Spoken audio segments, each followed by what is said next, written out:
What's up, healthy people? I'm Dr. Majd, host of the Majd MD channel, here to help save you an unnecessary visit to the doctor. So here's a question that I get asked all the time. If you suddenly become ill, how do you know when to go to the emergency room, and how do you know when you're supposed to go to the urgent care?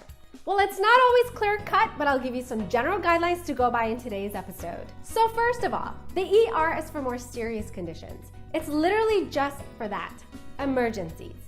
What is that exactly? Your toenail fungus is not. Here are examples of reasons to hit the ER. If you have chest pain, for instance, especially if you're over the age of 40 to 45, have risk factors for heart disease like high blood pressure, diabetes, or if you're a smoker, etc. And the chest pain doesn't quickly self-resolve, call 911. If you have trouble breathing, because breathing is important, whether it's from a severe asthma attack, throat swelling from an allergic reaction, pneumonia, or any cause, honestly, that's also a 911 call. Severe abdominal pain, and I don't mean just a little twinge or some bloating here and there. I mean severe pain. And if you've ever experienced childbirth, or kidney stones for that matter, you know what I'm talking about. If you've ever had a gallbladder attack, you know what I'm talking about. If you've ever passed out without knowing why, that's also an ER visit. Doctors don't like loss of consciousness, especially if there's head trauma on the way down. Speaking of heads, the worst headache of my life. These words, especially in older people and especially in those with head trauma, ER. Acute neurologic symptoms, another reason to dart for the ER or even call 911 depending on how severe it is, such as difficulty speaking, loss of vision, loss of motor skills or sensation, loss of balance, etc. Stroke patients only have a 2-hour window after onset of symptoms to receive certain treatment to help reverse the deficits, so don't wait. In a nutshell, the ER is for those people who have a potentially more serious health concern.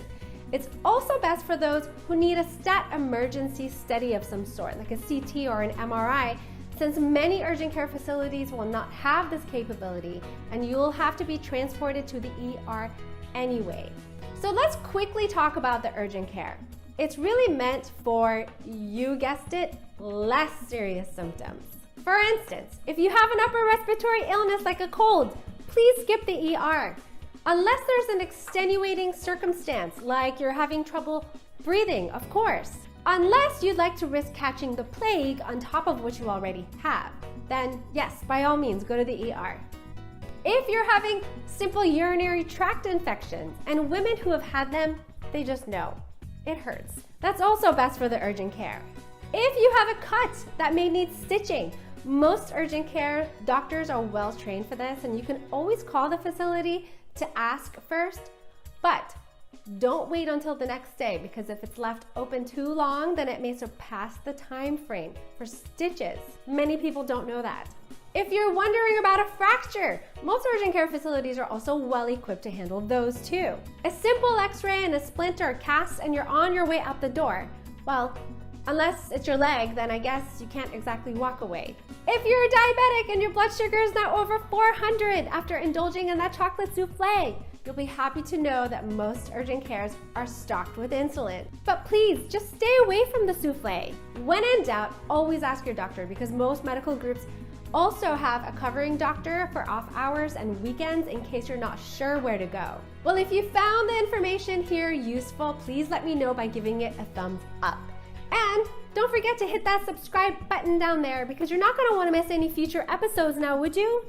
Now, please note that all content presented here really is for informational purposes only, and it's definitely not specific medical advice. You should always seek a licensed physician in your area regarding all health-related questions and issues. Well, thanks again for tuning in. Hope you stay healthy and far, far away from the urgent care and ER, and I'll catch you next time.